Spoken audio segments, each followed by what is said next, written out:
Okay, thank you. This is my brother. Steven. He's from England. Hello.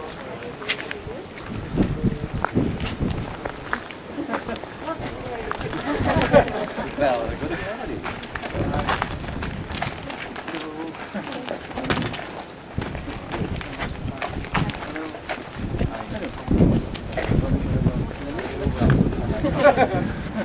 Okay, so we are all one family here.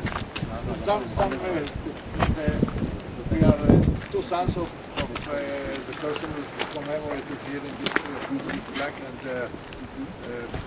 6 grandchildren and 4 great-grandchildren. Yeah, wonderful. There one more grandchild who did not come, who is actually the one who put this whole thing together. Oh. Alex, it is Steven's son, and we have some more great-grandchildren. Some of them much too young to come here. Others are busy with I'm glad that you all safely arrived from all the different places. And yeah, my name is Daniel Gehlen. When I was in Israel 30 years ago, 77, 78, I worked for some time also in Yad Vashem, but also with handicapped children.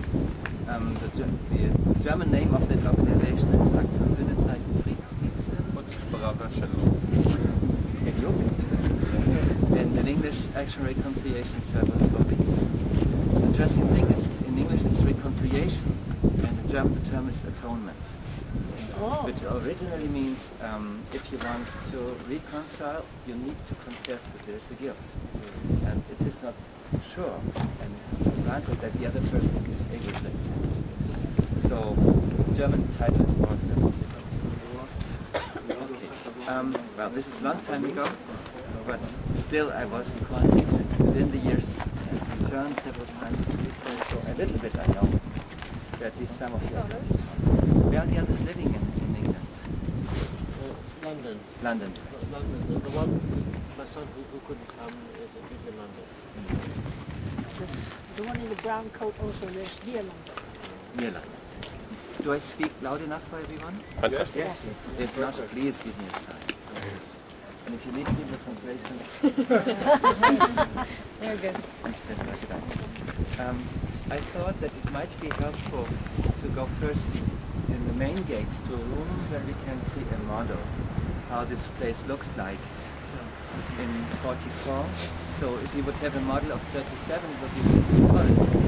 Nothing existed over here, but step by step it was developed, and I would like to give you at least an impression why your father came then to the little camp in block 67, as we found out in the documents, and why there was a separated camp in the camp. Now this is better understandable if you see it, and then you could continue further on with the perimeter. Is that all right? Good.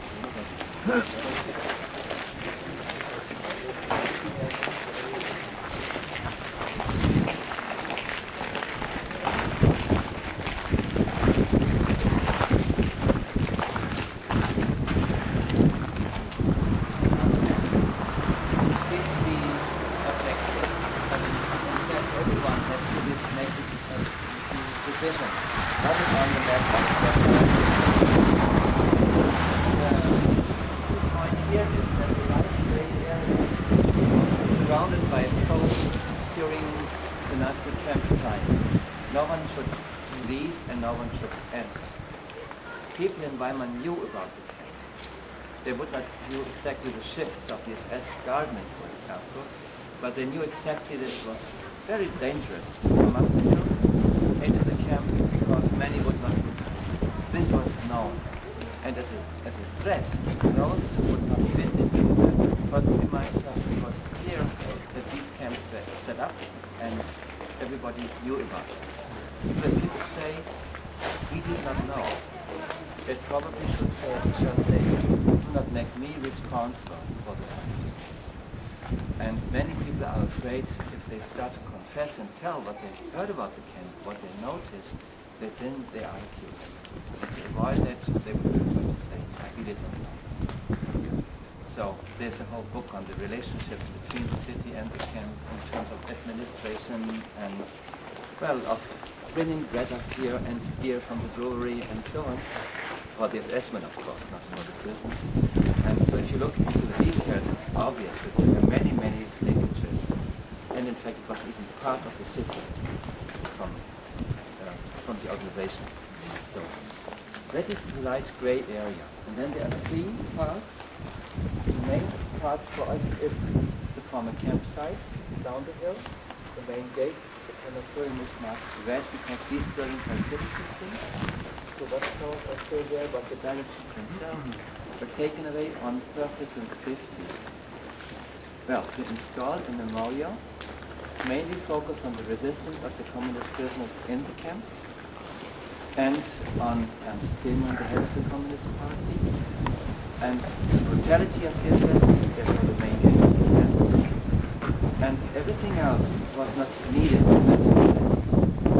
It was not meant as a memorial for 240,000 people, I mean, in the camp for some time, or 50,000 died here.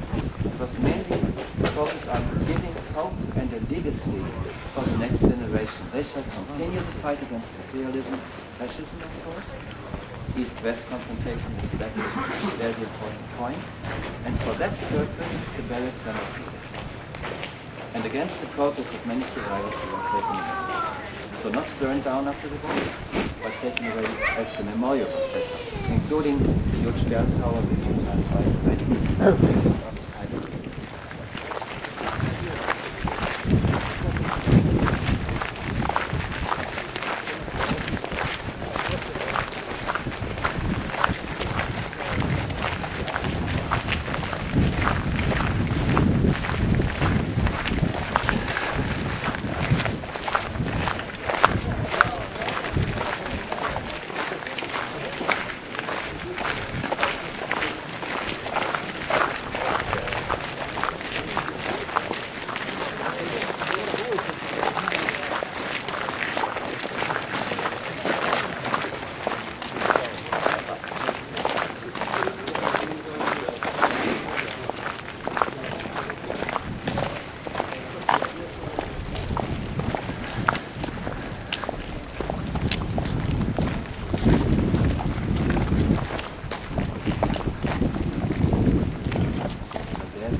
Prisoners were sent by the German communists to those sub-camps because they knew they would have no great chance. There was no connection to the French prisoners. The Germans even did not understand French. So they would try to hide and safe places and to give safe places for their own comrades and decide to send then those who did not know them so well to such insecure places. That changed abruptly at once as French communists arrived. And they would say, why always our people? Now, the prisoners in that office had perhaps the chance to exchange names, but they had to fulfill the numbers. So, this is exactly the dilemma situation of the resistance in the camps and also in the ghettos. Those who wanted to save some lives had to risk the lives of others. It was not possible to save everyone. It's a very difficult scene because after 1989 some conservative journalists here in Germany would say, look, the communists were as worse as the Nazis. They collaborated because they became capos and working in that place to make the lists and so on. And this is, I think, not a fair way to deal with a desperate situation. And therefore I mention it because it describes that there's not one perspective alone, there are many. And I think it's also necessary to mention different perspectives to understand the cosmos.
What do you mean found?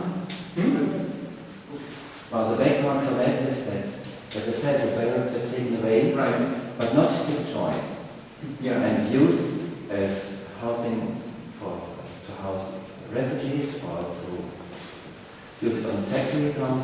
And there was one company beside the airport, which is 15 kilometers away, and they said, we do not need that building anymore, and we know from the documents it had been used in Buchenwald. We want to have it back. So they said, okay, let's move it back here, and they were standing as one sign how this building looked like. The small camp is this place over here. It was built first in 39, 38, 43. It was still used before for Polish and... There was another. The difficulty is that there were several special small camps, kleine Lager, and the first one was set up for Polish prisoners in 39, 1940, where these tents are. So the tents do not belong to that model of 1944, but those who made it said, that story is so important, everyone should hear about it. Therefore they put up the tents on the place when they even did not exist in 44. On the other side, we will just point to of this mass exercise ground. There was this special Sonderlager for Jewish prisoners, for men who were arrested after Reichskriegsreich. It's not visible. You can say it did not exist in 44. The other one didn't exist too. Therefore, again, it's visible that it depends on your interest, what is made visible and what not. Okay.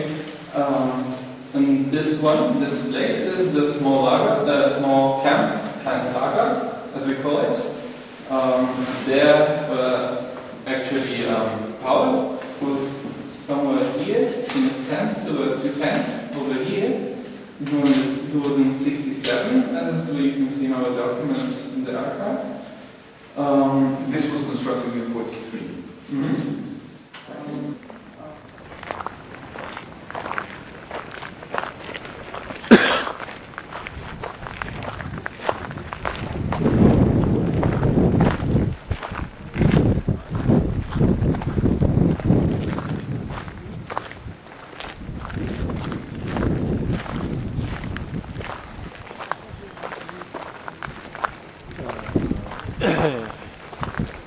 גדרות.